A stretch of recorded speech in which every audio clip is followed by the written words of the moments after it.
नमस्कार। The fraud exposure news and views network में आपका स्वागत है। आज हम आपसे बात करेंगे कुछ सीजनल बीमारियों के बारे में। इस वक्त जिस तरह का मौसम चल रहा है उसे अगर बीमारी का मौसम कहा जाए तो कतई गलत नहीं होगा, क्योंकि इस समय तमाम तरह की बीमारियों की बाढ़ सी आ गई है और जिसमें सबसे प्रमुख है बुखार का आना। बुखार इस वक्त कई तरह के चल रहे हैं।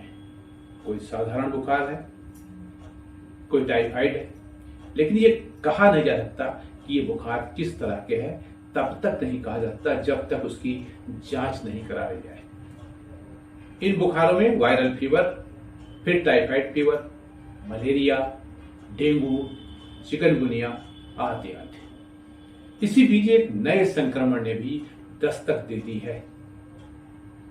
ये है कॉक्सेक्टी वायरस।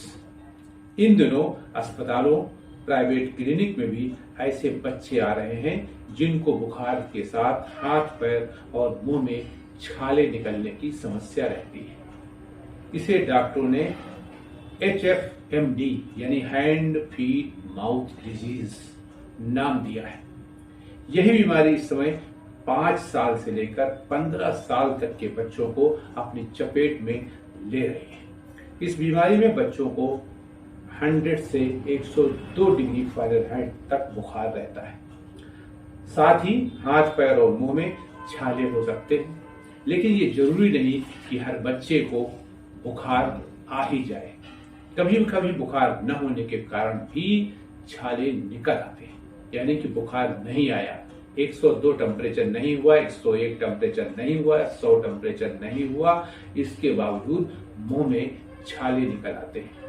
आमतौर से उसको आदमी मुहा समझ बैठता है, लेकिन ये एक अलग बीमारी है। इस बीमारी का भी प्रमुख कारण वही है कि बच्चे की रोग प्रतिरोधक क्षमता कम हो जाती है, क्योंकि किसी भी अन्य वायरस की तरह इसके वायरस भी वीक इम्यूनिटी वाले बच्चों को प्रभावित करते हैं, उनको अपनी चपेट में लेते हैं।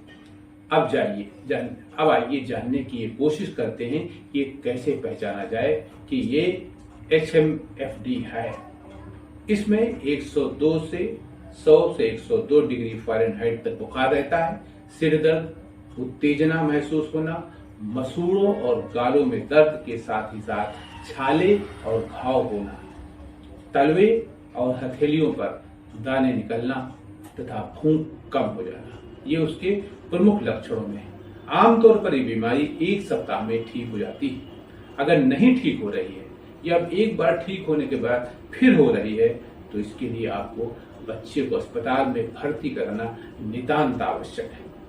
अगर परहेज और बचाव की बात करें तो वही सब कुछ करना होता है जो किसी इन्फेक्टेड डिजीज से ग्रसित होने के बाद मरीज को प्रिकॉशन लेना होता है, वही इसमें भी करना होता है। नमस्कार।